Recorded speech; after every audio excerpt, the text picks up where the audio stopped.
Alors, l'allocation, elle est octroyée pour une durée de 36 mois.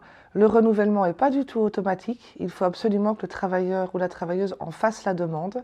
Ce n'est pas l'ONEM qui va être proactif à ce niveau-là, donc il ne faut pas rater le moment du renouvellement.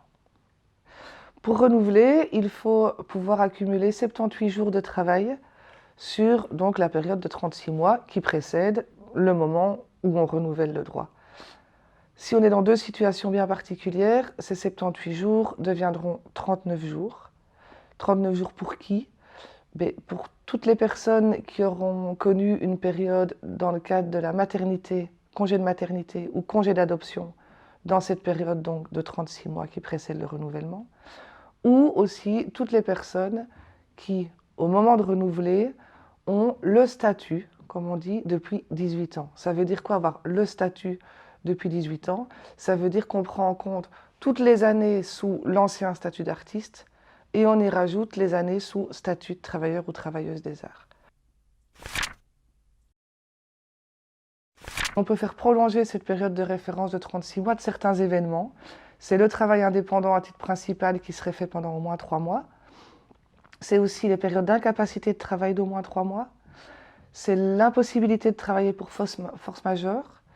Et c'est aussi les périodes qui auraient été indemnisées dans le cadre du congé de paternité, de maternité ou d'adoption.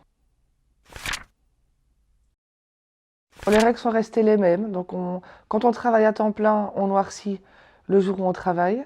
Quand on travaille à temps partiel, on est dans une autre forme de déclaration de travail et de carte liée au travail à temps partiel.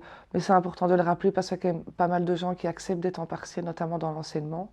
Et quand on travaille à la tâche ou un bis, on déclare le travail sur la carte de contrôle en noircissant la carte, comme on dit, mais on n'oublie pas d'annexer à la fin de chaque mois un autre formulaire qui est le C3 artiste, qui en fait est le formulaire sur lequel on renseigne les dates, la période de travail et le brut qui était perçu dans le cadre des contrats à la tâche et un bis. Il est tout à fait possible de perdre ce statut de travailleur ou travailleuse des arts, soit parce qu'au moment de renouveler, il s'avère qu'on n'a pas les 39 jours ou les 78 jours qui sont demandés, ou soit parce qu'on oublie de demander le renouvellement, ou parce qu'au moment du renouvellement, il s'avère pour X ou Y raison que finalement, on n'est plus en ordre d'une attestation de travail des arts valide, la fameuse attestation qui sera délivrée par la future commission. C'est le même principe que pour n'importe quelle demande devant un organisme de sécurité sociale.